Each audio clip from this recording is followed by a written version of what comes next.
الله نحمده ونستعينه ونستغفره ونعوذ بالله من شرور أنفسنا وسيئات أعمالنا من يهده الله فلا مضل له ومن يضلل فلا هادي له أشهد أن لا إله إلا الله وحده لا شريك له وأشهد أن محمدا عبده ورسوله صلى الله عليه وعلى آله وصحبه وسلم. قال الله سبحانه وتعالى يا أيها الذين آمنوا اتقوا الله حق تقاته ولا تموتن إلا وأنتم مسلمون. وقال أيضا جل وعلا يا أيها الناس اتقوا ربكم الذي خلقكم من نفس واحدة وخلق منها زوجها وبث منهما رجالا كثيرا ونساء واتقوا الله الذي تساءلون به والأرحام إن الله كان عليكم رقيبا. وقال تعالى يا أيها الذين آمنوا اتقوا الله وقولوا قولا سديدا يصلح لكم أعمالكم ويغفر لكم ذنوبكم ومن يطع الله ورسوله فقد فاز فوزا عظيما. أما بعد فإن أصدق الحديث كتاب الله وخير الهدى هدى نبينا محمد صلى الله عليه وسلم وشر الأمور محدثاتها وكل محدثة بدعة وكل بدعة ضلالة وكل ضلالة في النار. Alhamdulillah, di sore hari ini Allah Subhanahu wa taala yang Maha Pengasih dan Maha Penyayang memberikan kepada kita sekalian nikmat kesempatan dan kesehatan. Dua nikmat yang disebutkan katsirun minan nas, paling sering dilupakan oleh manusia, ya, nikmat sehat dan nikmat kesempatan. Ya, di masa pandemi sekarang ini Allah memberikan nikmat itu kepada kita sekalian, dan dengan dua nikmat itu kita bisa belajar dan menambah wawasan kita tentang agama Allah Subhanahu wa taala. Agama yang dijelaskan oleh Nabi kita Muhammad alaihi salatu wassalam dan dijalankan, dipraktekkan oleh para sahabat yang Nabi sebutkan khairun nasi qarni tsummal ladzina yalunahum tsummal ladzina yalunahum.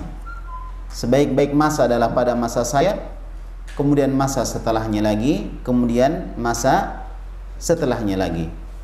Taib, sebagaimana yang diriwayatkan oleh Imam Al-Bukhari dan Imam Muslim dari sahabat Abdullah ibnu Mas'ud radhiyallahu anhu. Ya. Dan insyaallah di pembahasan kita di sore hari ini kita membahas tentang Ahlil Muzani, tulisan Imam Al-Muzani Asy-Syafi'i rahimahullahu taala. Taib, namun sampai pada hari ini kita belum masuk pembahasan kitab. Kita masih membahas pengantar belajar akidah, ya, di mana di poin yang keempat kita, atau poin yang kelima bahkan sekarang kita sedang membahas tentang asasiyat muhimmah fi dirasatil aqidatil islamiyah qama 'alaiha salafus salihu wa khalafuhum. Jadi dasar-dasar penting dalam mempelajari akidah Islam yang dijalankan oleh salafus saleh dan orang-orang setelah mereka, ya kan? Jadi bagaimana dasar-dasar mereka di dalam belajar akidah. Nah, ini kalau kita saja tidak kenal dasar-dasar ini, maka kita bisa menyimpang di dalam memahami akidah Islam, ya, sehingga kita memahami akidah Islam dengan metode filsafat, atau kita memahami akidah Islam dengan model orang-orang sufi, ya, atau memahami akidah Islam dengan model orang-orang aqlani, orang-orang ahlul kalam, dan lain sebagainya, sehingga menyimpang dari apa yang diinginkan Rasulullah dan apa yang sudah dipraktekkan oleh para sahabat Rasulullah alaihi salatu wassalam. Taib.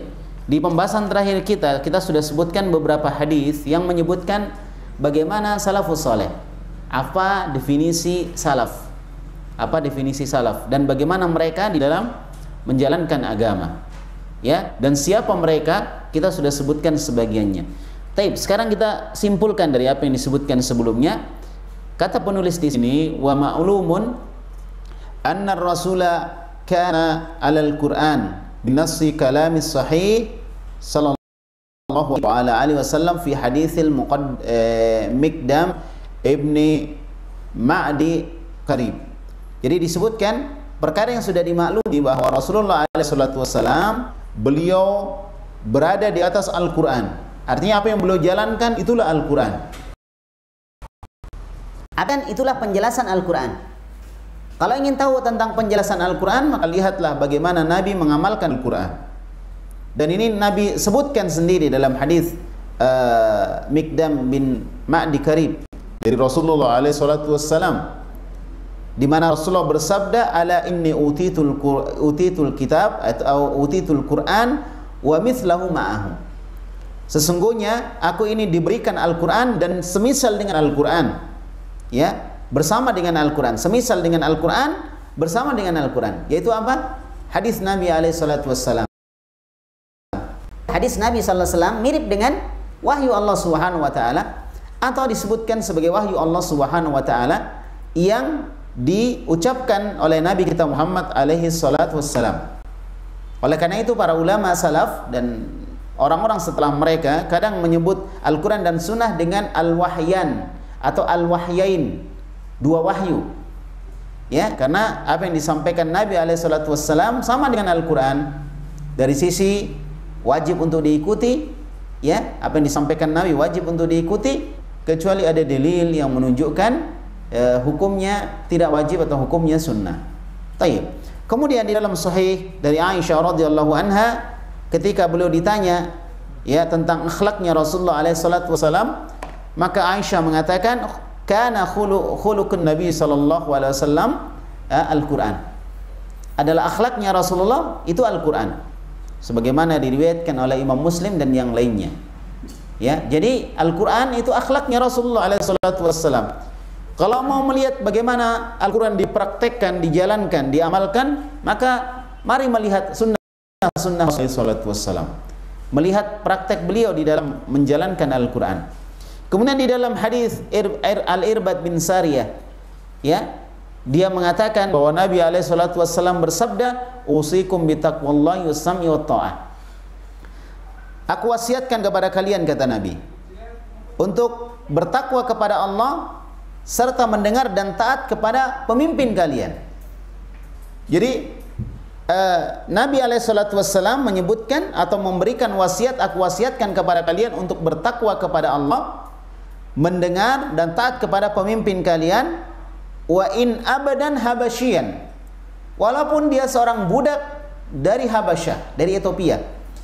Jadi seorang budak itu tidak akan mungkin jadi pemimpin. Tidak akan mungkin jadi pemimpin. Tapi seandainya ada budak jadi pemimpin, tetap kita harus apa? Taat dan mendengar ucapannya. Apalagi kalau dia bukan budak. Seandainya budak jadi pemimpin, maka Nabi wasiatkan was-sam'i wat-tha'ah.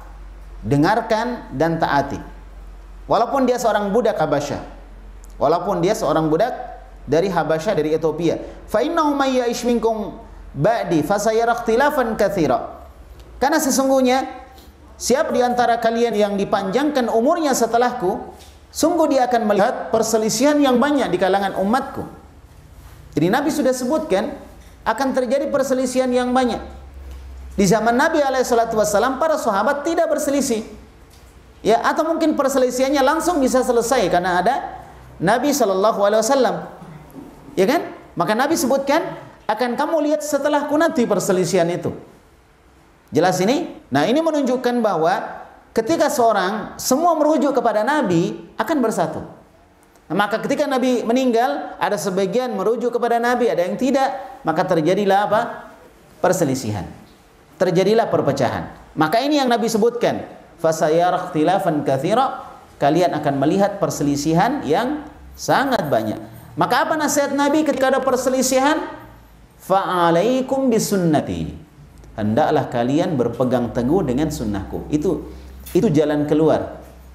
Kalau terjadi perbedaan pendapat, perselisihan, terutama dalam masalah akidah, dalam masalah manhaj, di mana orang membuat manhaj jalan agama dengan sendiri-sendiri, maka alaikum bisunnati. Hendaklah kalian berpegang dengan sunnahku, kata Nabi. Apalagi wa sunnatil khulafa'ir rasyidin al-mahdiyyin, dan juga sunnah khulafa'ur rasyidin yang diberikan petunjuk. Perhatikan baik-baik. Nabi mengatakan hendaklah kalian berpegang kepada sunnahku dan sunnah khulafa'ur rasyidin. Menunjukkan bahwa persatuan tidak cukup mengikuti sunnah Nabi, tapi juga harus mengikuti apa? Sunnahnya para sahabat, sunnahnya khulafa'ur rasyidin. Kenapa? Karena di zaman Nabi ada beberapa perselisihan yang terjadi, ya, dan para sahabat menyelesaikan perselisihan tersebut. Maka hendaklah seorang kembali kepada para sahabat. Ketika para sahabat ditentang atau diselisih oleh satu kelompok, anggaplah seperti Khawarij atau Syiah, ya, mereka menyelisih para sahabat, maka hendaklah seorang berpegang teguh dengan sunnahnya para sahabat, bukan kemudian mengikuti pemahaman Khawarij, pemahaman menyimpang yang mengatasnamakan Islam, pemahaman memberontak kepada pemerintah. Kemudian bukan dengan cara mengikuti pemahaman orang-orang Syiah yang mengkafirkan para sahabat, tapi yang benar mengikuti siapa? Para sahabat. Karena Nabi mengatakan ketika terjadi perselisihan, alaikum bisunnati wa sunnatil khulafa'ir rasyidin al-mahdiyyin. Hendaklah kalian berpegang dengan sunnahku dan sunnah khulafa'ur rasyidin. Jelas ini? Nah, di zaman Nabi mengikuti sunnahnya Nabi, tapi ketika Nabi meninggal, maka para sahabat adalah dasar hukum kita di dalam memutuskan sebuah perselisihan pendapat yang terjadi. Taib. Juga di dalam kondisi sekarang ini, ketika ada perselisihan pendapat terjadi, kita kembali kepada siapa? Biha wa'addu 'alaiha bin nawajid. Hendaklah kalian berpegang teguh dengan itu, dengan sunnah. Sunnahnya Nabi dan sunnahnya para sahabat. Wa'addu 'alaiha bin nawajid, dan gigitlah sunnah itu dengan gigi geraham. Ini menunjukkan apa? Menunjukkan bahwa kita diperintahkan untuk bersungguh-sungguh di dalam memegang sunnah. Dan yang kedua menunjukkan bahwa sunnah tidak bisa sekedar kita ucapkan, kita ikuti, tapi kita harus buktikan dengan perbuatan kita yang kadang harus menyelisih banyak orang. Maka hendaklah kalian abdu 'alaiha, gigit dengan apa? Bin nawajid, dengan gigi geraham kalian. Wa iyyakum wa muhdatsatil umur, dan hendaklah kalian berhati-hati dari perkara-perkara baru di dalam agama. Ya, termasuk dalam masalah pemikiran, termasuk dalam masalah ibadah, termasuk dalam masalah muamalah. Hati-hati kalian dari sesuatu yang baru di dalam agama. Taib, ini juga menunjukkan bahwa kita diperintahkan mengikuti siapa? Sahabat Rasulullah alaihi salatu wassalam. Ya, ini disebutkan di dalam hadis yang diriwayatkan oleh Imam Ahmad, Imam Abu Dawud dan Imam Ibnu Majah dengan sanad yang hasan. Kemudian di dalam hadis yang lain pula diriwayatkan oleh Imam Malik di dalam Al-Muwatta dan Imam Ahmad di dalam Musnad beliau. Kemudian Imam An-Nasa'i, Imam Ibnu Majah, ya, kemudian Imam Ibnu Huzaimah di dalam sahihnya. Nah, diriwayatkan dari Abdullah Ibnu Umar radhiyallahu anhuma.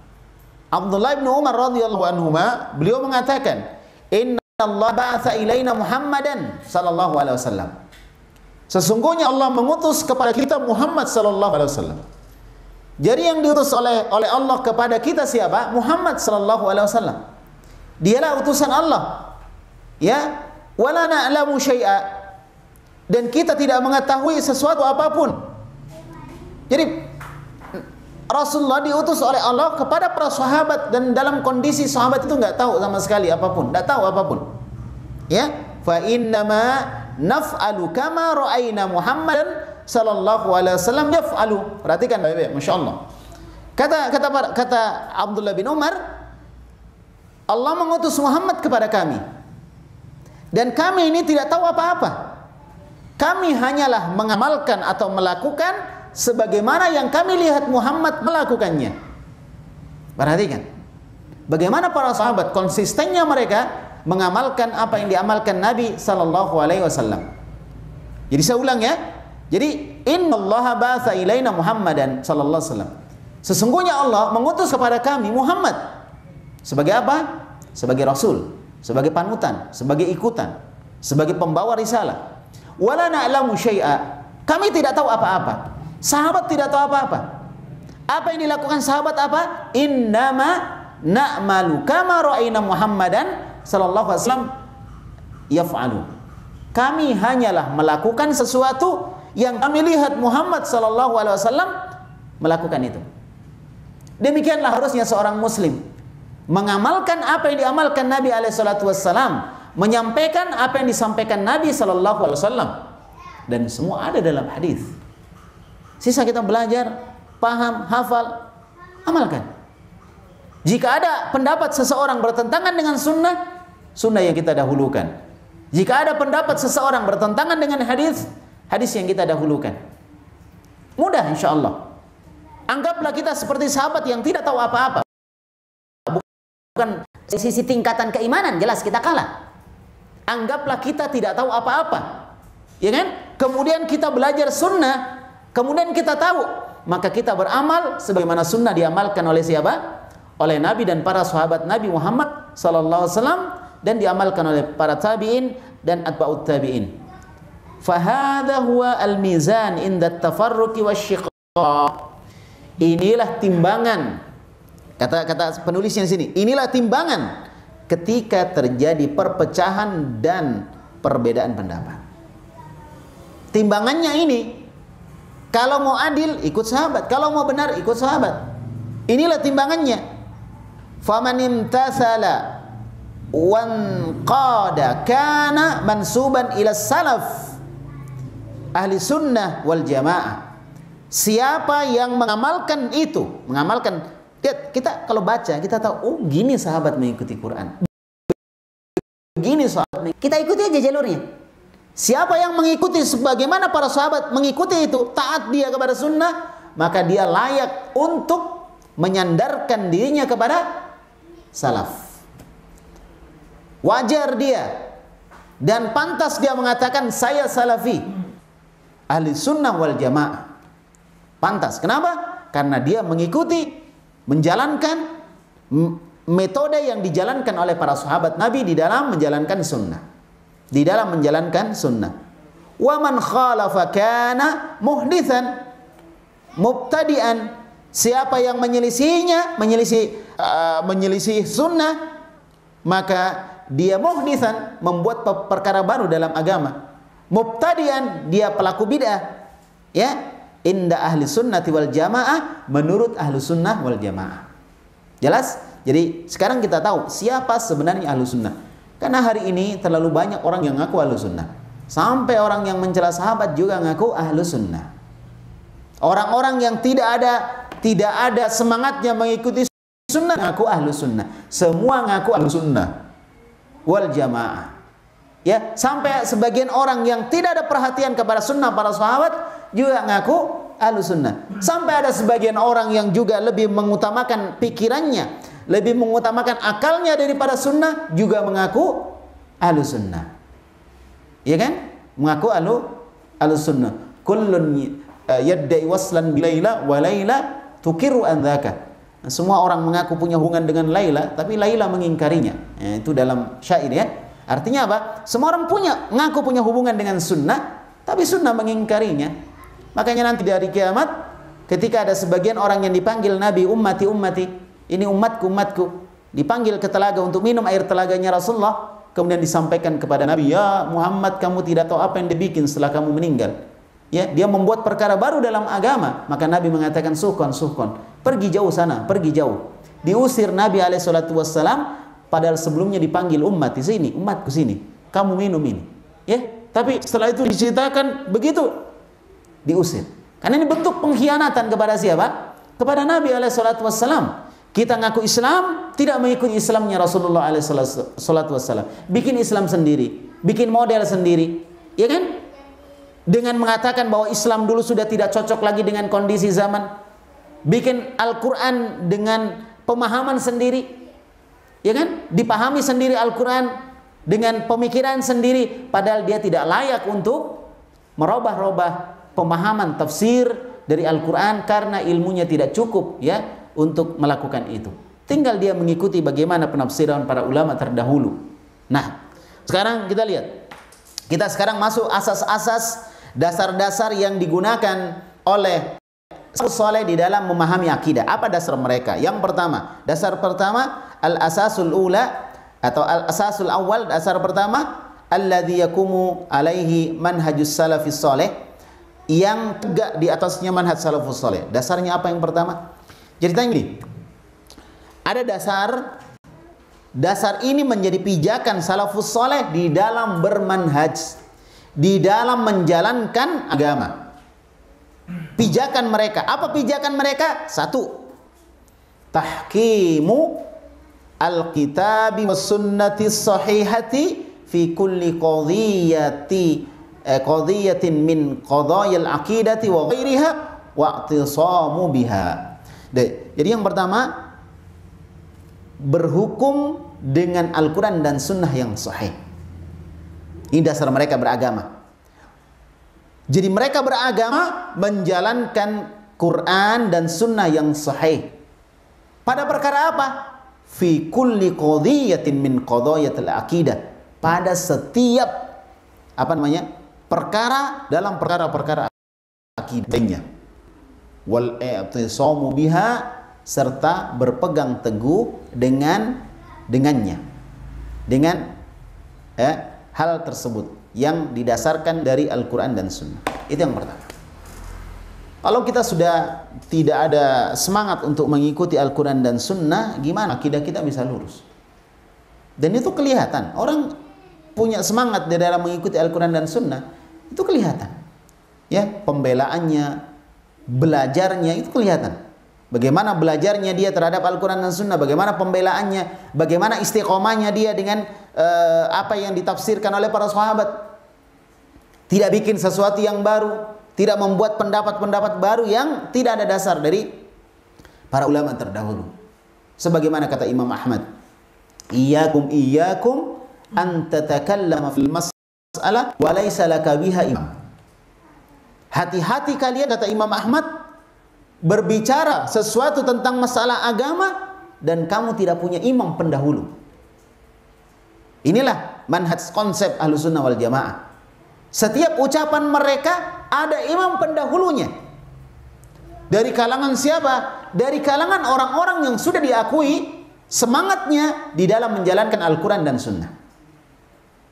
Makanya kata Imam Ahmad, iyyakum, hati-hati kalian. Ya, antatakallama fil mas'alah, mengucapkan satu masalah yang kamu tidak punya imam pendahulu, tidak punya pendahulu. Siapa pendahulu kalian dalam masalah ini? Siapa yang pernah berpendapat seperti itu?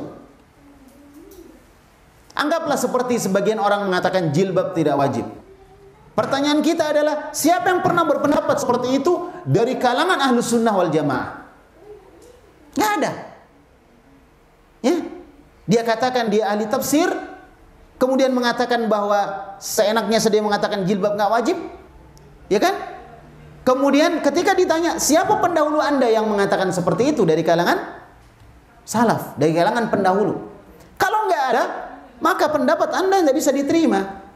Kenapa? Menyelisih apa yang telah dijalankan oleh orang-orang terdahulu dari kalangan orang-orang yang sudah dapat rekomendasi dari Allah Subhanahu wa Ta'ala. Jelas insya Allah ini? Baik. Nah, oleh karena itu ya hati-hati dari pendapat-pendapat yang tidak benar, yang tidak lurus, ya mau semaunya saja, ya bahkan tanpa menyebutkan rujukan siapa yang berpendapat seperti itu, ya kan? Ada pendapat begini, ada pendapat begini. Pertanyaan kita, siapa yang berpendapat seperti itu? Karena kadang pendapat itu diambil dari orang-orang yang bermasalah, orang-orang yang sudah dikritik oleh para ulama Ahlussunnah wal Jamaah, gitu. Jadi itu bukan alasan ada ulama dulu pernah berpendapat begini. Pertanyaan kita siapa? Ya, sehingga kita tahu bahwa orang ini benar-benar lurus di dalam manhajnya atau tidak. Baik. Kemudian disebutkan di sini penjelasannya, wadzalika bil istijabatil kamilati lil wahyi.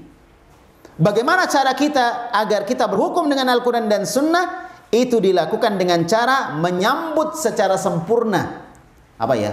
Ya, menyambut secara sempurna wahyu yang datang kepada kita. Beri sambutan, terima dia tanpa ada alasan ini dan itu. Terima dia. Wa hasrut talaqqi fi ahkamiddin, ya, dan kemudian membatasi dalam menerima ajaran hukum-hukum agama, baik usulihi wa furu'ihi fihima, baik pokok-pokok agama atau cabang-cabangnya, wa ayyaruddal khilaf ilaihima indan niza, yaitu dengan mengembalikan perselisihan pendapat dalam masalah itu kepada Al-Quran dan Sunnah ketika terjadi perselisihan.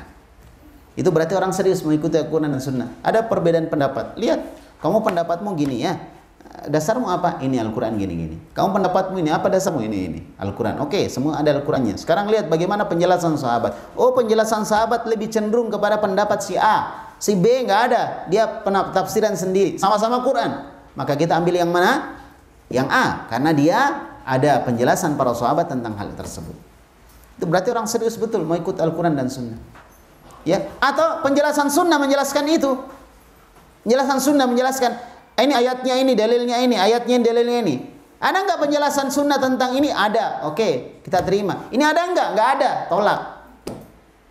Iya kan? Oh, semua ada. Berarti beda pendapat. Sudah, beda pendapat, mana yang lihat? Nah, kita lihat mana yang paling kuat. Seperti itu caranya.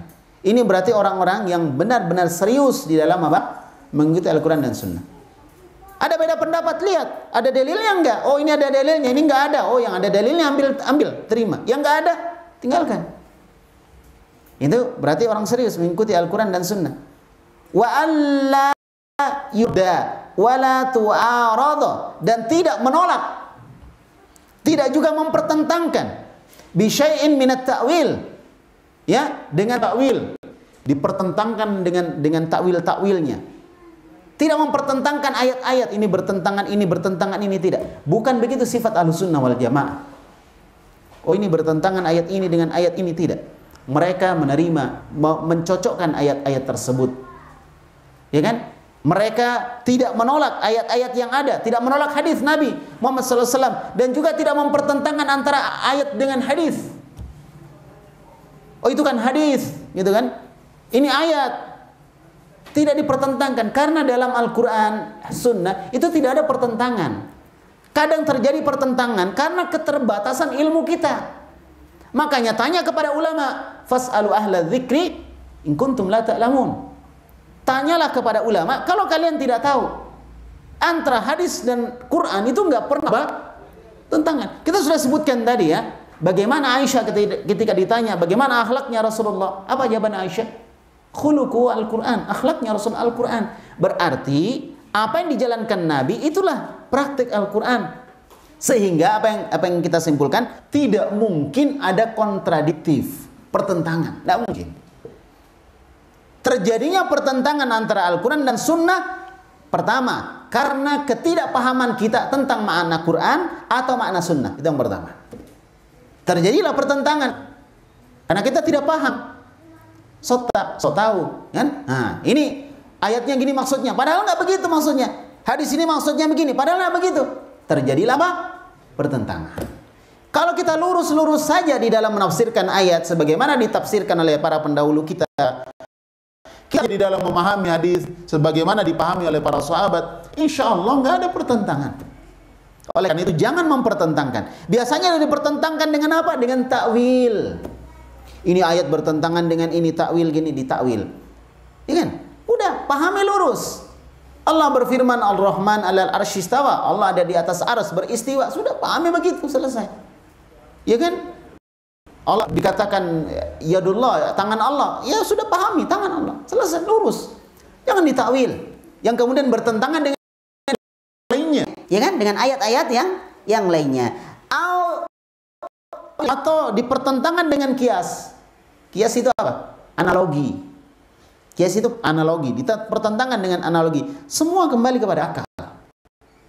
Awir ra'yi al-mujarrad, atau dengan pemikiran semata. Jadi agama itu memerintahkan kita untuk berpikir. Afala tatafakkarun, ya, tidakkah kalian berpikir? Afala taqilun, tidakkah kalian berakal? Kan gitu. Tapi bukan berarti akal pikiran kita semenang-menang untuk apa? Mengobrak-abrik syariat yang ada sebagaimana dilakukan oleh sebagian orang. Diobrak-abrik. Ya, ada nggak setuju dengan jilbab itu katanya bikin apa? Kemarin sampai pernah viral itu. Bikin susah gitu ya. Ada yang tidak setuju dengan poligami gitu ya. Poligami itu syariat. Ya, masalah kita belum mampu ya udah, kita belum mampu. Tapi bukan dengan cara apa? Menyerang syariatnya. Enggak, jangan menyerang. Kita belum mampu gitu. Karena hati kita ini lemah misalnya kan, seorang wanita. Tapi jangan syariat. Ada yang berjanji kalau kami menang kami akan hilangkan poligami. Ya. Ini apa namanya, sesuatu yang jelas akal yang digunakan. Ya, syariat Islam jangan ditentang dengan akal semata. Taib. Demikian pula awil akal, dengan akal. Qala ta'ala, Allah berfirman, ya ayyuhalladzina amanu. Ini dalam surah apa ini? Surah An-Nisa ayat 59 ya. Insyaallah sudah hafal ini. Ya ayyuhalladzina amanu, wahai orang-orang yang beriman, atiullaha wa atiur rasul. Taati Allah dan taati Rasulullah. Ini jelas, sudah satu jelas ya. Taati Allah, taati Rasulullah. Jika Allah perintah, taati Rasulullah. Wa ulil amri minkum, serta para pemimpin di antara kalian. Allah tidak sebutkan dan taati para pemimpin di antara kalian karena ketaatan kepada para pemimpin itu terbatas pada perkara-perkara yang tidak menyelisih Al-Quran dan Sunnah. Jelas ini? La ta'ata fil makhluk fi maksiatillah. Tidak boleh mentaati makhluk kalau tujuan untuk durhaka kepada Allah. Makanya Imam Ahmad itu 4 generasi khalifah disiksa beliau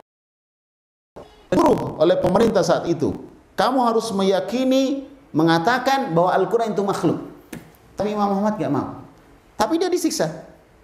Dia rela disiksa daripada dia mengatakan sesuatu yang bertentangan dengan sunnah. Dia disiksa. Tapi tetap dia mendoakan pemerintah. Dia tidak menentang. Cuma yang dia tentang apanya? Mengatakan Al-Quran makhluk. Itu aja. Sisanya enggak. Sampai orang-orang minta fatwa kepada beliau. Seandainya beliau berfatwa memberontak, maka seluruh orang akan memberontak. Ini menunjukkan kedudukan Imam Ahmad di mata kaum muslimin pada saat itu. Tapi beliau tidak berfatwa seperti itu. Beliau tetap taat kepada pemerintahnya. Disiksa ya disiksa. Sampai penyiksanya bilang apa? Seandainya hewan yang dipukul seperti ini, Imam Ahmad rahimahullah ta'ala, maka kemudian beliau dikenal sebagai Imam Ahlus Sunnah wal Jamaah karena kegigihan beliau. Bukan sekedar kegigihan menerima siksaan, tapi kegigihan beliau di dalam mentaati pemerintah. Kegigihan beliau di dalam apa?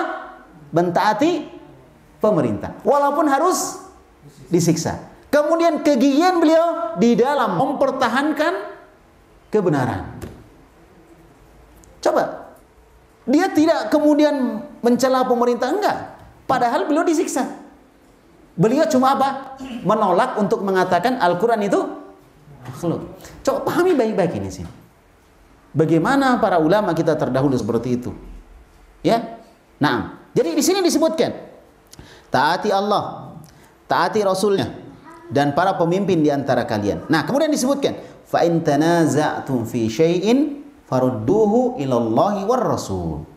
Kalau kalian beda pendapat tentang satu masalah, syai'in menunjukkan umum, masalah apapun dalam masalah agama. Kalian beda pendapat, ada bilang begini, ada bilang begitu, ada bilang begono, macam-macam, ya kan? Apa yang kita lakukan? Farudduhu, kembalikan perbedaan itu kepada apa? Ilallahi war rasul, kepada Allah dan Rasulnya. Loh, pada Allah maksudnya apa? Pada Al-Quran.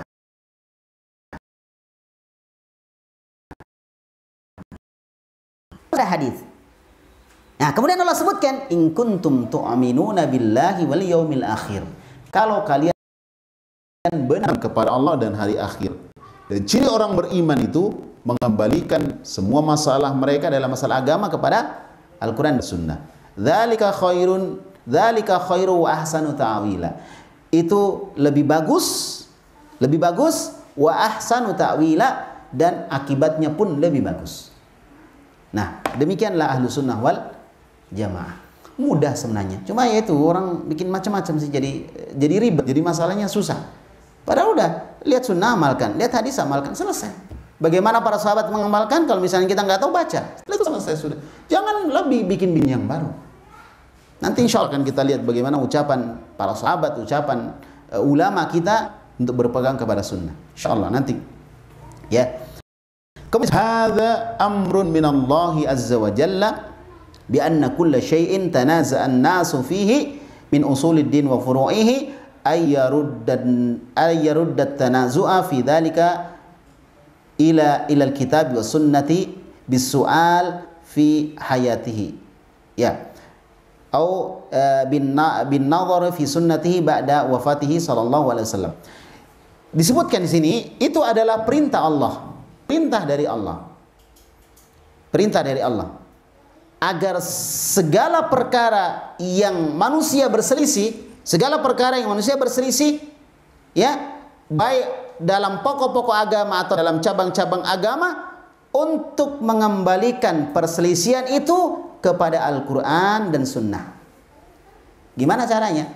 Dengan cara bertanya kepada Rasulullah. Kapan? Ketika beliau masih hidup, fi hayatihi, ketika masih hidup.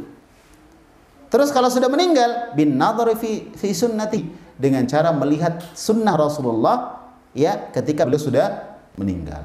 Gampang. Jadi sekarang kita ya bukan bertanya kepada Rasulullah, bukan datang ke Madinah, ya kan, kemudian ke kubur Nabi, ya Rasulullah gimana ini? Ya nggak kita dengar, karena kita nggak bisa memperdengarkan sesuatu kepada orang yang sudah meninggal, gitu. Tapi apa yang kita lakukan? Ya melihat sunnahnya beliau. Wa man lam yara hadza ihtalla imanuhu liqauli ta'ala, atau na'am in kuntum tu'minuna billahi wal yawmil akhir. Siapa yang tidak memandang ini, tidak melihat ini, tidak melakukan ini, tidak melihat hal ini untuk mengembalikan semua perselisihan kepada Al-Quran dan Sunnah, maka imannya itu bisa bermasalah, cacat imannya. Imannya apa? Cacat. Oleh karena itu disebutkan in kuntum tu'minuna billahi wal yaumil akhir. Jika engkau apa? Beriman kepada Allah dan hari akhir. Jadi ada masalah dengan keimanan, ya, ketika seorang itu tidak mengikuti Al-Quran dan Sunnah dan tidak mengembalikan perselisihan mereka kepada Al-Quran dan Sunnah. Baik, satu ayat. Ayat yang lain Allah berfirman dalam surah Ali Imran ayat 31 dan 32. Allah berfirman, "Qul," katakan wahai Muhammad, "in kuntum tuhibbunallaha fattabi'uni." Jika kalian benar, ya, mencintai Allah, fattabi'uni, ikutilah aku. Jadi Rasulullah diperintahkan oleh Allah, Muhammad, kamu bilang sama umatmu. Bilang apa ya Allah? Kamu bilang, jika kalian wahai umatku mencintai Allah, syaratnya kalian harus mengikuti aku. Ya, mengikuti siapa? Rasulullah alaihi salatu wassalam.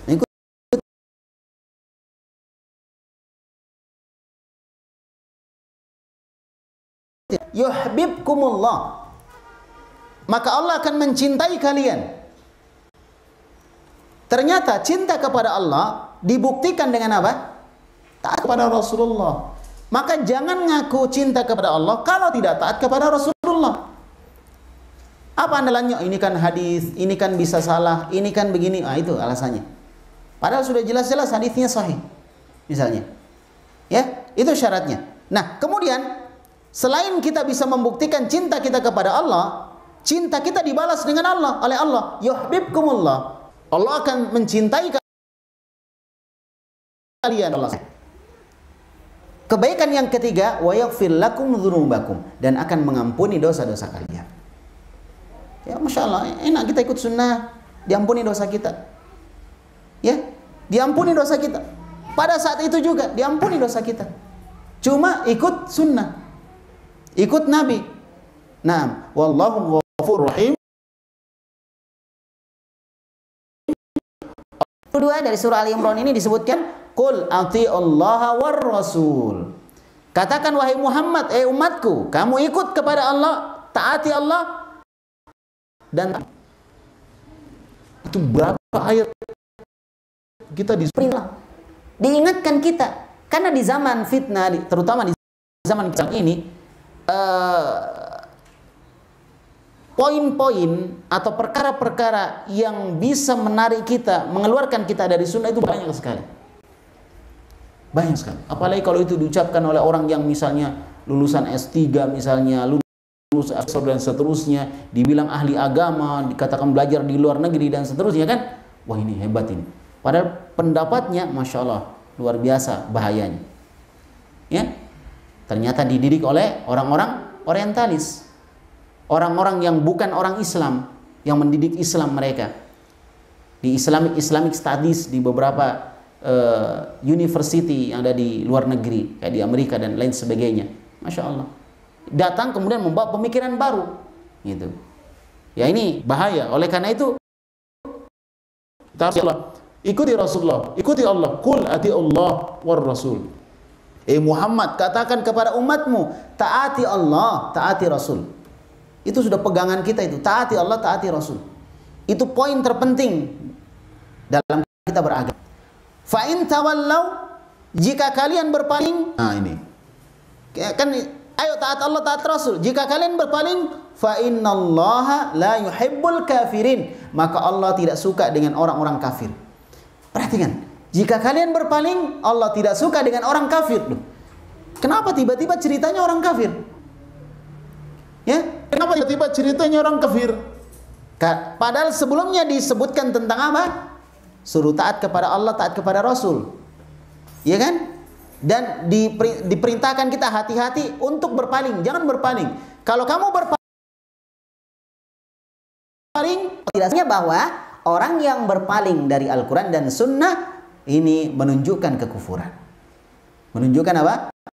Kekufuran. Ya, dia menolak Al-Quran Sunnah. Terus apa mau dipakai? Kalau Al-Quran dan Sunnah ditolak. Ya, tayyib. Masya Allah. Nah, ini perkara penting yang harus kita pahami bersama. Banyak orang-orang yang menghina Quran Sunnah, kembali kepada Quran Sunnah, dia ejek, dia hina. Ya, ini tentunya ucapan-ucapan yang berbahaya.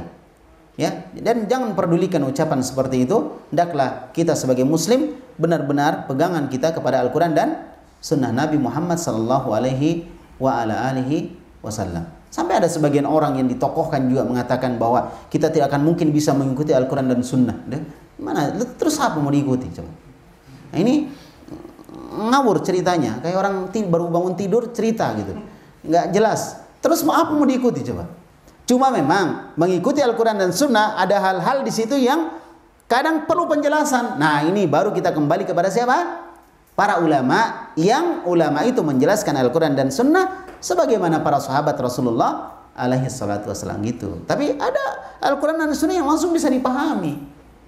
Ya, langsung bisa pahami. Seperti contohnya aqimus sholat, dirikan sholat, Al-Quran. Bisa dipahami nggak? Ya udah, kita disuruh mendirikan sholat. Ya kan, jelas. Kemudian disebutkan Ar-Rahman 'alal arsy istawa, Allah ada di atas arsy bersemayam. Jelas, sudah. Apalagi? Jelas. Makanya Nabi dulu tidak memisah-misahkan, kamu belum bisa tulis baca, jangan kau ikut taklim. Nah, yang sudah bisa tulis baca saja. Kamu orang Baduy, orang gunung, jangan kau ikut taklim. Ini saja yang ikut taklim, ini yang sudah cerdas ini. Enggak kan? Semua digabung jadi satu. Dan Nabi menjelaskan begitu saja tanpa penjelasan rinci, menunjukkan bahwa itu bisa dipahami oleh semua orang. Termasuk anak-anak waktu itu ada Abdullah bin Mas'ud, ada Umar bin Khattab, Abdullah bin Umar, dan yang semisal dengan mereka yang masih belia. Dan mereka bisa paham. Jelas ini ada orang Baduy yang ikut, bahkan di sebagian Nabi mengajar, ada kadang orang Baduy itu codok, tiba-tiba bertanya begitu. Ya kan? Ini menunjukkan ada orang Baduy di situ, ada orang yang kadang pemikirannya nggak sampai dan seterusnya. Ya, tapi Nabi menjelaskan itu begitu saja, menunjukkan apa? Ini gampang dipahami. Gampang dipahami dan Nabi tidak jelaskan karena gampang dipahami. Sama dengan beberapa ajaran Rasulullah tentang sholat misalnya, takbirnya gini, rukuknya begini, doanya gini. Terus mau tanya apa kepada ulama? Jelas itu, doanya gini. Ya udah, tinggal dihafal doanya, kita praktekkan, selesai. Cuma kalau ada yang kita di situ ragu, nah baru kita bertanya kepada siapa? Para ulama, lihat penjelasannya. Begitu. Jadi insya Allah seorang tetap bisa mengikuti Al-Quran dan Sunnah. Apa yang dia baca, dia ikuti. Apa yang dia lihat dari hadis. Beberapa masalah hadis-hadis yang gharib, yang kalimat-kalimatnya itu jarang terdengar, ya aneh, ya udah kita tanya kepada siapa? para ulama. Taib. Berkata Imam Ibnu Battah, meninggal pada tahun 387 ya, 387, Imam Ibnu Battah. Beliau mengatakan, dia menanggapi ayat yang kita baca tadi. Surah apa tadi? Ali Imran ayat 31 32. Beliau mengatakan, laqad dallana maulana al-karimu ta'ala ala tariqi mahabbatihi.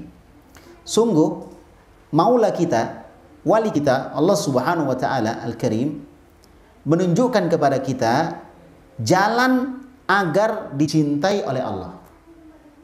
Jadi Allah tunjukkan, nih jalannya. Kamu mau dicintai Allah kan? Iya mau, ini jalannya. Ditunjukkan oleh Allah, ditunjukkan ini jalannya. Apa tadi yang Allah tunjukkan? Ikut Nabi. Itu jalannya. Wa arsyadana ila sabili hidayatihi. Dan Allah juga membimbing kita untuk menempuh jalan agar kita mendapat petunjuk dari Allah.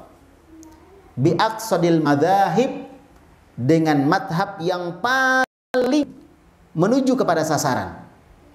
Wa aqrabil masalik, dan dengan jalan yang paling dekat. Cara yang paling dekat, cara yang paling praktis agar kita dicintai oleh Allah. Allah tunjukkan, Allah bimbing kita untuk ke situ. Ya, wa a'lamana, dan Allah mengajarkan kepada kita anna mahabbatallahi hiya fi mutaba'ati nabiyhi sallallahu alaihi wasallam.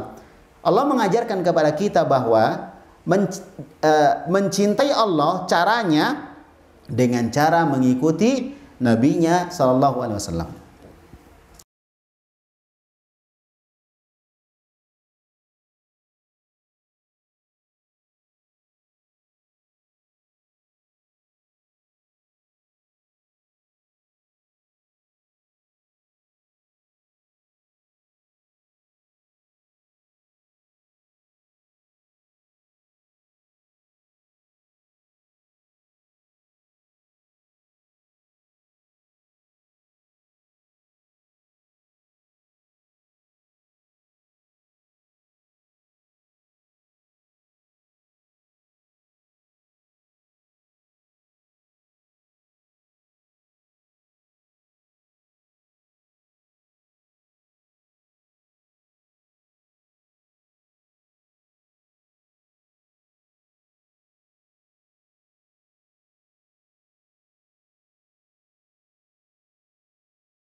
Alaihi wa ala alihi wasallam. Wa qala Ibnu Katsir, berkata Imam Ibnu Katsir, masih menanggapi ayat ini, berkata Imam Ibnu Katsir, beliau meninggal tahun 774 Hijriah. Beliau mengatakan, hadhil ayat al-karimah, ayat yang mulia ini hakimatun ala kulli man da'a mahabbatallah. Ayat yang mulia ini yang kita sebutkan tadi, makanya disebut ayatul mihnah, ayat ujian. Ujian, diuji. Siapa diuji? Orang-orang yang mengaku cinta kepada Allah. Maka ayat yang mulia ini, kata Imam Ibnu Katsir, ya kan, adalah hakim, pemutus, penentu bagi semua yang mengaku cinta kepada Allah. Jangan orang mengatakan cinta langsung kita, oh ya benar cinta pada sama Allah. Dilihat dulu gimana prakteknya. Ya, dilihat bagaimana apa? Prakteknya. Nah, prakteknya bagaimana? Sesuai dengan ayat tadi. Dia ikuti Rasulullah, dia bela Rasulullah, dia cinta sunnah, dia amalkan sunnah, dia bela sunnah. Itu. Walaisa huwa ala tariqatil Muhammadiyah fa innahu kadhibun. Kalau dia tidak berada di atas jalannya Muhammad, orang itu pendusta. Dusta dengan cintanya. Ya, fi da'awahu fi nafsil amri. Ya, pengakuan dia untuk cinta kepada Allah dusta. Jelas ini? Dusta. Kenapa dusta? Ngaku cinta sama Allah, nggak ikut Nabi. Gimana ceritanya? Sedangkan Nabi mempraktekkan Al-Quran. Kalau kita ikut Nabi, berarti kita ikut Al-Quran. Berarti kita telah mempraktekkan Al-Quran. Yattabi'u syar'al Muhammadiyah, sampai orang itu mengikuti syariat Muhammad. Wad-dinan nabawiyah, dan agama yang dibawa oleh Nabi. Makanya jangan bikin agama sendiri. Islam ini, Islam itu, Islam fulan, Islam, jangan. Udah Islamnya Rasulullah. Dan orang yang sudah mengamalkan Islamnya Rasulullah, ya konsisten. Konsisten. Walaupun banyak orang yang nyinyir, ya, orang yang benci sampai mengatakan ini bukan Arab dan seterusnya. Nama Islam dari Arab, ya wajarlah. Sholatnya pakai bahasa Arab, adanya pakai bahasa Arab dan seterusnya. Orang-orang yang ingin membuat kekacauan dari perkara yang sudah disepakati sejak zaman dahulu oleh negara Republik Indonesia. Orang sudah aman, orang sholat pakai bahasa Arab sudah. Ya, memang seperti itu aturannya. Tapi maka ikuti. Jangan peduli dengan orang-orang yang berbicara hal-hal yang dia tidak tahu apa yang dia ucapkan. Baik. Jadi orang itu dikatakan dusta sampai dia mau mengikuti apa tadi? Syariatnya Muhammad, agamanya Muhammad sallallahu alaihi wasallam. Ya, fi jami'i aqwalihi wa ahwalihi, pada setiap ucapannya dan perbuatannya. Pada setiap ucapannya dan perbuatannya. Lihat tafsir Ibnu Katsir pada juz 2 halaman 32. Ya, ini ucapan Imam Ibnu Katsir, seorang yang sangat terkenal, dan beliau adalah Syafi'i. Ya, beliau adalah seorang Syafi'i, pengikut madhab Syafi'i, dan beliau muridnya Syekhul Islam Ibnu Taimiyah. Syekhul Islam Ibnu Taimiyah. Siapa muridnya? Seorang Syafi'i. Ya kan, seorang Syafi'i. Makanya jangan dibilang Syekhul Islam yang bikin Wahabi gitu kan, atau Syekh Muhammad bin Abdul Wahab ikut siapa? Syekhul Islam Ibnu Taimiyah, jadi pemikiran begitu. Tuh lihat, Imam Ibnu Katsir, seorang Syafi'i. Siapa gurunya? Syekhul Islam Ibnu Taimiyah. Iya kan? Dan beliau tetap Syafi'i. Jelas ini beliau tetap apa? Syafi'i. Dipanggil seorang Syafi'i, pengikut Imam Syafi'i. Tapi beliau juga murid dari siapa? Syekhul Islam Ibnu Taimiyah. Gitu. Ya, taib. Karena yang diajarkan Syekhul Islam ya tentang sunnah, tentang Quran, tentang hadis, ya, dan lain sebagainya dari perkara-perkara agama. Taib, sudah selesai 2 ayat ya. Kita masuk ayat yang ketiga. Allah berfirman dalam surah An-Nisa ayat 65. Ini ayat juga menganjurkan kita untuk ikut Al-Quran dan Sunnah. Fala wa rabbika la yu'minuna hatta yuhakkimuka fima syajara bainahum. Maka demi Rabbmu, Allah berfirman, maka tidak demi Rabbmu, tidaklah mereka beriman hingga mereka menjadikan engkau wahai Muhammad sebagai hakim, sebagai pemutus, hakim terhadap apa yang mereka perselisihkan. Kalau ada perselisihan, kita angkat Nabi sebagai pemutus. Caranya gimana? Masa membangunkan Nabi dari kubur? Enggak. Caranya adalah lihat sunnahnya Nabi dalam masalah itu. Ketika kita dapatkan hadisnya, nah itulah keputusan Rasulullah. Jadi mereka dianggap tidak beriman sampai mereka menjadikan Muhammad sebagai apa? Sebagai hakim. Hakim itu pemutus. Pemutus dari setiap masalah yang mereka hadapi, mereka perselisihkan. Tsumma la yajidu fi anfusihim haraja. Kemudian mereka tidak mendapati dalam diri mereka ada rasa berat. Jadi pertama mereka mencari hadisnya gimana. Setelah dapat hadisnya, mereka putuskan dengan hadis itu, hadis yang sahih. Lalu mereka tidak mendapati dalam diri mereka ketika keputusan itu bertentangan dengan hawa nafsunya, bertentangan dengan akalnya, maka dia tidak mendapati rasa berat untuk mengikuti keputusan tadi. Ya. Taib. La yajidu fi anfusihim harajan mimma qadaita wa yusallimu taslima. Jadi mereka tidak merasa berat terhadap apa yang kau putuskan wahai Muhammad, dan mereka pasrah dengan sebenar-benar kepasrahan. Jadi itulah muslim. Muslim berarti orang yang menyerahkan diri, orang yang pasrah. Apa sih kewajiban kita? Ya udah pasrah. Apa yang bisa kita lakukan sebagai seorang muslim? Pasrah. Pasrah dengan apa? Dengan hukum yang sudah dibuat oleh Allah dan Rasulnya. Karena kita bisa apa coba dari hukum itu? Mau menentang, kita tahu apa? Ya, di mana kedudukan kita dibanding dengan Allah, dibanding dengan Rasulullah? Kemudian yang kedua, mungkinkah Allah dan Rasulnya akan mengajarkan kepada kita kejelekan? Enggak, itu pasti kebaikan. Terus, kenapa kita mau tinggalkan? Padahal itu kebaikan. Makanya kewajiban kita hanyalah apa tadi? Pasrah dengan sepasrah-pasrahnya. Taib, sekarang ayat keberapa? Ayat keempat. Ayat keempat surah An-Nisa ayat 14, ayat 13 sampai 14. Surah An-Nisa ayat 13 sampai 14. Allah berfirman, "Wa may yuti'illaha wa rasulahu yudkhilhu jannatin tajri min tahtihal anharu khalidina fiha." Siapa yang taat kepada Allah dan taat kepada Rasulullah, maka dia akan dimasukkan ke dalam surga yang mengalir di bawahnya sungai-sungai dan mereka kekal di dalamnya.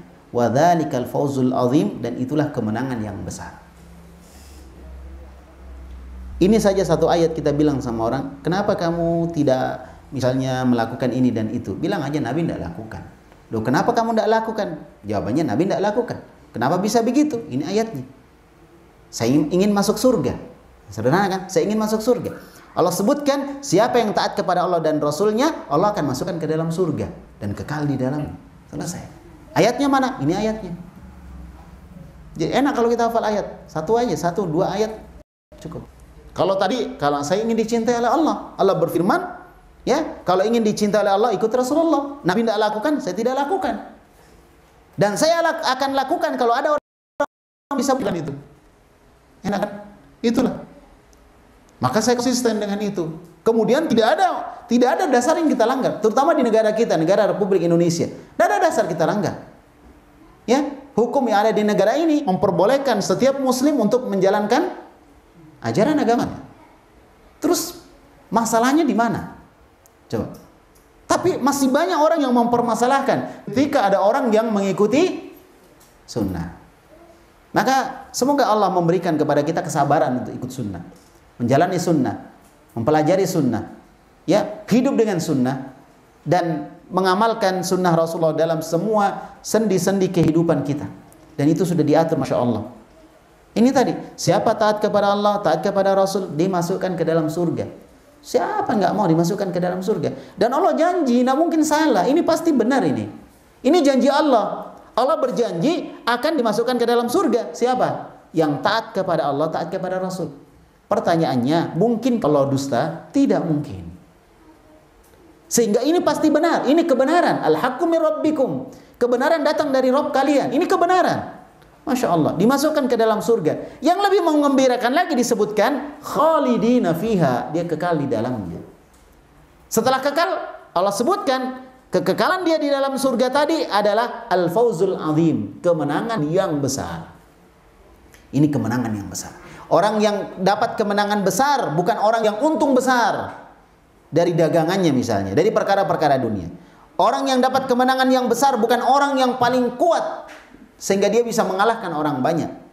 Tapi orang yang mendapat kemenangan yang besar ketika dia berhasil berjuang melawan syaitan di dunia ini, kemudian di akhirat dia mendapatkan kemenangan berupa surga Allah Subhanahu wa taala, dimasukkan ke dalam tempat di mana bapak mereka Adam dan Hawa, ya, ibu kita dulu berada di situ. Itulah kemenangan yang sebenarnya. Kemenangan itu yang akan kita kejar. Ya, wa bidzalika falyatanafasil mutanafisun. Dan dalam perkara seperti itu hendaklah orang-orang berlomba-lomba untuk mendapatkannya. Itu yang kita kejar sebagai kemenangan yang besar. Masuk surga. Dan Masya Allah, masuk surga dimudahkan oleh Allah di banyak jalan. Nuntut ilmu agama, taat kepada kedua orang tua, taat kepada Allah dan Rasulnya. Masya Allah. Ini yang paling besarnya, taat kepada Allah dan Rasulnya. Kemudian disebutkan sebaliknya dalam ayat yang ke-14. Wa may ya'sillah. Siapa yang berdurhaka kepada Allah wa rasulahu, dan durhaka kepada Rasulnya, tidak mau taat. Ini durhaka berarti tidak mau taat, kebalikan yang tadi. Durhaka, Allah bilang begini, dia maunya begitu. Rasul bilang begini, apa? Rasul ke kanan, dia ke kiri. Selalu mau menyelisihi Nabi. Iya kan? Ketika disampaikan Nabi begini loh sholatnya, iya tapi kan ada madhab mengatakan begini ya. Jadi dasarnya madhab. Kita sudah jelaskan sebelumnya, madhab itu untuk membantu kita memahami sunnah. Tujuan akhirnya sunnah, bukan madhab. Madhab itu jalannya untuk menuju sunnah. Jelas ini? Dan madhab itu bisa benar, bisa salah. Maka ketika ada madhab yang keliru, maka kita ikuti madhab yang benar. Dan satu madhab itu tidak selamanya dia benar semua A sampai Z, pasti ada salahnya. Kita ikuti yang benar. Karena tujuan asalnya madhab itu adalah apa? Memudahkan seseorang mengikuti sunnah. Jadi tujuan akhirnya adalah mengikuti sunnah. Maka lihat, siapa yang durhaka kepada Allah, durhaka kepada Rasulnya, apa yang Allah berikan? Wa yata'adda hududahu, lalu dia melampaui batas. Jadi Allah punya batasan, kita lampaui. Gambaran singkatnya gini, Allah misalnya dan Rasulnya tetapkan sholat duhur 4 rakaat, dia maunya 6, dilampaui, melampaui, ya kan? Harusnya 4, dia berapa? 6, dilampaui dia. Kelihatannya bagus, memang kelihatannya bagus. Sholat tahu 6 rakaat, wah hebat ini. Sholat apa? Sholat duhur. Orang 4 rakaat, dia 6 rakaat. Apalagi zaman corona, semangat sholatnya ya. Jadi akhirnya 6 rakaat. Salah dia, kenapa? Melampaui batas. Jadi intinya beragama adalah sesuai perintah, bukan masalah banyak sedikit, bukan. Sesuai perintah. Kalau bahasa kita dalam dunia bisnis, sesuai SOP. Sesuai prosedurnya. Gitu. Sesuai apa? Prosedur, itu yang benar. Gitu. Ya, jadi orang yang tidak sesuai prosedur namanya melampaui batas, dan ini yang melampaui batas inilah yang kemudian menjadi bid'ah. Menjadi apa? Bid'ah, berlebih-lebihan di dalam beragama. Ya, berlebih-lebihan. Jadi kita disuruh pas, tidak kanan, tidak kiri. Tidak ekstrim kanan, tidak ekstrim kiri. Ekstrim kanan itu yang berlebih-lebihan dalam beragama, ekstrim kiri yang tidak peduli dengan agama. Semuanya ekstrim. Yang tidak ekstrim yang mana? Yang tidak ekstrim adalah pertengahan. Umat Muhammad, umat wasata, umat pertengahan. Tidak ekstrim. Umat pertengahan, umat yang orang sekarang istilahkan dengan Islam moderat. Jadi Islam moderat itu bukan Islam moderat sesuai dengan pemikiran kamu, enggak. Islam moderat itu yang pertengahan adalah Islam sesuai dengan sunnah. Jangan dikatakan kemudian orang pakai cadar misalnya berlebih-lebihan. Tidak, sesuai dengan aturan yang ada. Orang pakai jilbab berlebih-lebihan. Orang kemudian tidak memanjangkan celananya sampai ke mata kaki dikatakan berlebih-lebihan. Tidak. Itu sesuai dengan sunnah. Itulah moderat. Itulah pertengahan. Ummat wasata, umat pertengahan. Sesuai dengan aturan yang ada. Kata Nabi dalam hadis Bukhari, ya, ma'asfala minal ka'baini minal izar fafinna. Apa saja dari kain yang melampaui mata kaki, maka itu dalam neraka. Tapi untuk laki-laki. Adapun perempuan ada pengkhususan. Mereka boleh memanjangkannya lebih dari mata kakinya. Dari mana ini? Dari pemahaman para sahabat, di mana sahabiyah memanjangkannya sampai gelang-gelang kakinya saja tidak kelihatan. Kelihatan nanti kalau dihentakkan. Makanya dilarang dalam Al-Quran ini seorang wanita menghentakkan kakinya sampai gelangnya itu terdengar, karena itu bisa memancing ya laki-laki. Nah, ya kan? Jadi itu menunjukkan bahwa gelangnya tertutup. Gelangnya apa? Tertutup. Jelas insya Allah? Nah, jadi di sini kita melihat siapa yang ingkar kepada Allah, menyelisih Allah, menyelisih Rasul, melampaui batas. Jadi ketika kita menyelisih Allah dan Rasulnya, kita melampaui batas. Kita melampaui apa? Batas. Apa batasan agama ini? Batasannya adalah syariat Allah dan Rasulnya. Itu batasannya. Kalau kita lampaui, berarti kita melampaui batas. Apa yang kita dapatkan? Kebalikan yang pertama. Yudkhilhu naron khalidan fiha. Dia akan dimasukkan ke dalam neraka. Sekali lagi ini janji Allah, nggak mungkin salah. Dia akan dimasukkan ke dalam neraka. Apa sebabnya? Tal-lewa-lewa, melampaui batas. Melampaui batas. Kata orang Bugis tal-lewa-lewa, melampaui batasnya. Itu. Ya, itu sebabnya. Kenapa dia dikatakan melampaui batas? Tidak mengikuti prosedur. Prosedur, di mana didapatkan prosedur itu? Al-Quran dan Sunnah. Gampang sudah, ikut Quran Sunnah, selesai. Dengan pemahaman sahabat. Gitu. Itu prosedurnya. Jangan melampaui batas. Ancamannya masuk ke dalam neraka, Masya Allah. Apalagi khalidina fiha, kekal di dalamnya. Jadi pertama dengan kedua sama-sama kekal. Cuma satu kekal di surga, satu kekal di neraka itu. Ya, hati-hati. Walahu adzabum muhin. Bukan kemenangan yang besar dia dapat, tapi apa? Walahu adzabum muhin. Bagi dia adab yang sangat menghinakan. Jadi orang diadab di neraka itu menghinakan. Makanya jangan bilang, ya Allah biarlah saya masuk neraka, yang penting engkau mencintaiku. Tidak ada seperti itu. Sebagaimana ucapan sebagian orang-orang sufi ya, biarlah saya masuk ke neraka, yang penting Allah cinta saya. Saya enggak ada. Orang yang masuk neraka disiksa di dalamnya, itu dihinakan namanya. Masa Allah menghinakan orang yang dia cintai? Enggak mungkin. Maka itu hal yang mustahil gitu. Kalau ingin dicintai Allah berarti pasti masuk surga. Yang penting Allah cinta saya. Enggak ada seperti itu. Kalau masuk neraka Allah cinta saya tidak akan rasakan panas. Orang mimpi itu, ya. Dan itu biasa ucapan orang-orang sufi yang enggak jelas dari mana dia dapat. Ya kan? Oleh karena itu, barakallahu fikum, Nabi apa dia bilang? Allahumma inni as'alukal jannah wa a'udzubika minan nar. Ya Allah, aku meminta kepadamu surga dan aku berlindung kepadamu dari api neraka. Nabi berlindung. Tidak ada Nabi bilang, ya Allah masukkan aku ke neraka, yang penting kau cinta saya. Tidak ada. Nabi minta masuk surga. Pahami baik-baik. Ya, pahami baik-baik. Tapi itu ayat keberapa? Antum catat baik-baik ayat ini, surah ini, ayat ini. Antum hafal, ini cukup sudah. Antum bicara ini saja ayat, orang diam sudah. Apalagi satu ayat saja antum sampaikan, orang sudah diam. Oh iya benar, ikut sunnah. Dia ngajak kita kepada selain sunnah atau non sunnah, ya, dibahasakan non sunnah. Selain sunnah misalnya diajak kita, ya. Kalau bid'ah nanti orang ribut. Wih bid'ah terus ya. Udah non sunnah udah. Gampangannya, ya. Antum sampaikan satu ayat ini, orang sudah, oh iya ya benar. Sudah cukup. Apalagi kalau antum sebutkan ayatnya, wih ini serangan luar biasa, bertubi-tubi. Ini ayat-ayat semua ini. Semua menjelaskan apa tadi? Perintah untuk ikut sunnah. Perintah untuk ikut sunnah. Dan kemudian balasan bagi yang ikut sunnah apa? Surga. Balasan bagi yang tidak ikut sunnah, neraka. Allah sebut. Kita nggak bilang, oh kamu masuk neraka. Tapi kita katakan orang yang tidak ikut sunnah akan masuk ke dalam neraka. Tapi siapa dia? Nggak tahu. Nggak bisa ditakyin. Tapi jelas tidak ikut sunnah, ancamannya Allah neraka. Mana dalilnya? Ini tuh yang kita sebutkan. Masya Allah. Kemudian ayat selanjutnya surah An-Nisa ayat 105. 105 surah An-Nisa. Allah berfirman, Inna anzalna ilaikal kitaba bil haqqi litahkuma bainan nasi fima arakallahu wa la takul lil khainina khasima.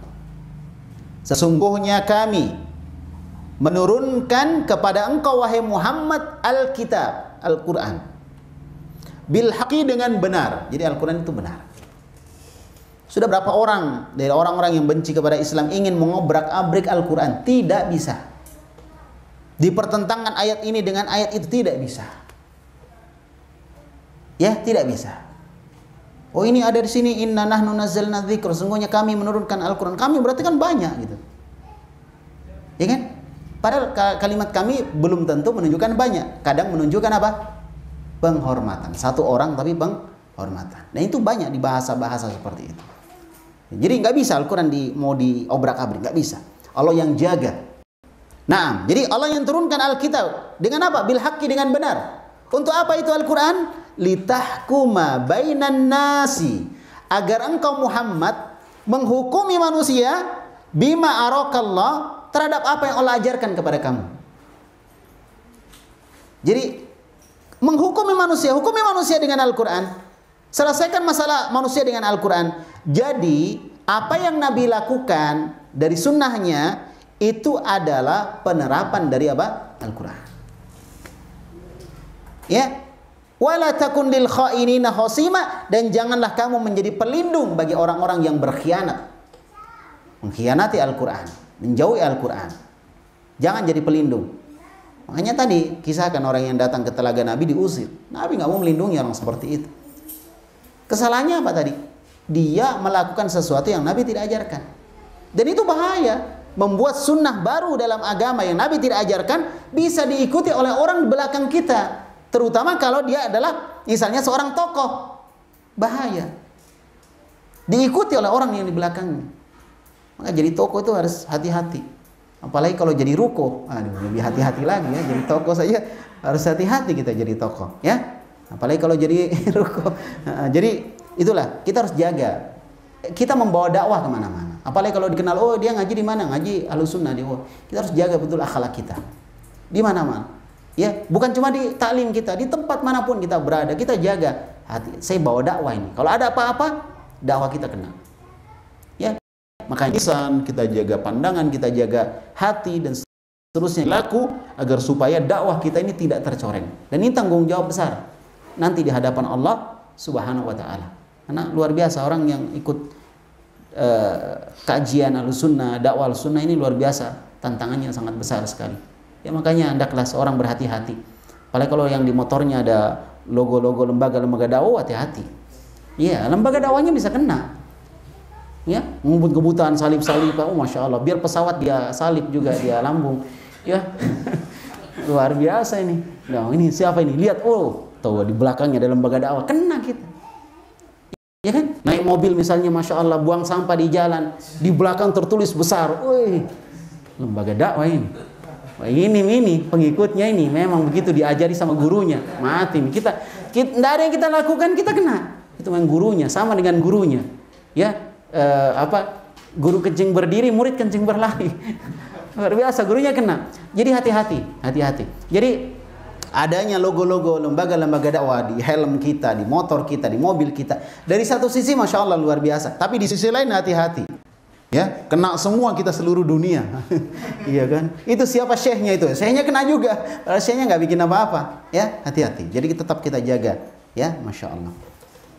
Taib, masih ada waktu sedikit ya. Ini sampai ayat berapa tadi? An-Nisa ayat 105.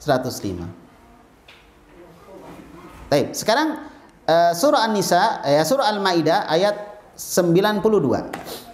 Yang terakhir lah ya, supaya nggak terlalu panjang. Nanti kita sambung lagi insyaallah di pertemuan akan datang. Kita lihat Al-Maidah ayat 92. Allah berfirman, "Atiullaha wa atiur rasul."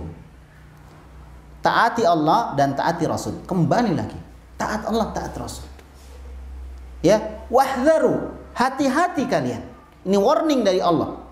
Hati-hati kalian. Fa in tawallaitum, kalau kalian berpaling, nah ini, enggak mau taat, mau kalian berpaling, fa'alamu, ketahuilah. Kalimat i'lam menunjukkan apa? Kalimat setelahnya itu perkara penting.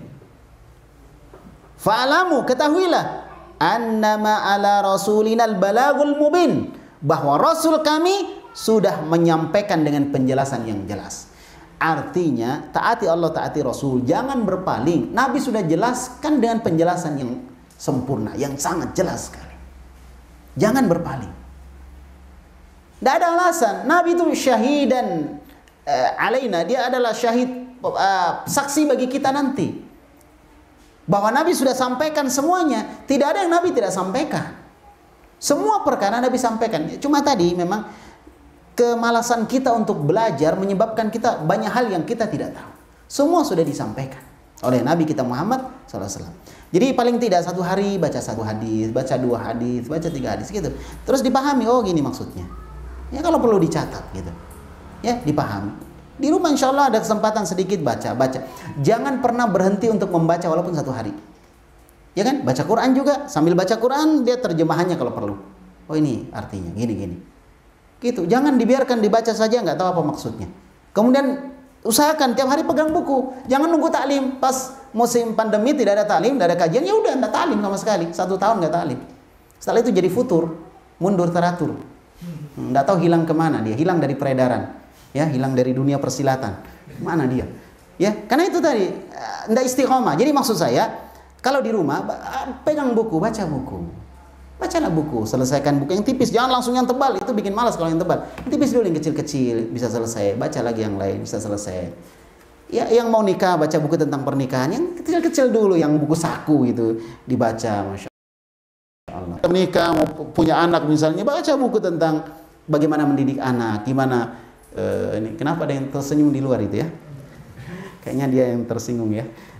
Baik, jadi seperti itu dibaca. Ya. Nah, terus kita mau ini mau itu, baca buku tentang itu yang tipis-tipis. Insya Allah kita sering membaca, punya asar, punya pengaruh ke dalam diri kita. Termasuk yang paling penting di masa fitnah seperti ini, baca kisah-kisah para sahabat, kisah-kisah para imam, kisah-kisah para ulama. Itu membuat hati kita semakin kuat insya Allah. Baca kisah-kisah mereka. Ya, jangan cuma kisah-kisah yang tidak jelas, kisah-kisah yang jelas sanadnya. Ya, insya Allah. Baik. Sampai di sini dulu pembahasan kita. Semoga Allah memberikan taufik kepada semuanya. Barakallahu fikum. Kepada ikhwan, kepada akhwat yang telah hadir, semoga Allah menjaga kita semua, ya, tetap menjaga protokol kesehatan, dan juga kepada teman-teman yang live streaming di halaman Madrasah Sunnah, ya, semoga Allah memberikan taufik kepada kalian semuanya dan diberikan semangat untuk terus belajar. Ikuti kajian kita insya Allah di pekan yang akan datang. Semoga Allah mudahkan kita bertemu lagi, ya, bersua secara langsung atau kita bersua lewat live streaming di Facebook Madrasah Sunnah. Demikian, subhanakallahumma bihamdik, asyhadu an la ilaha illa anta, astaghfiruka wa atubu ilaik. Alhamdulillahirabbil alamin. Assalamualaikum warahmatullahi wabarakatuh.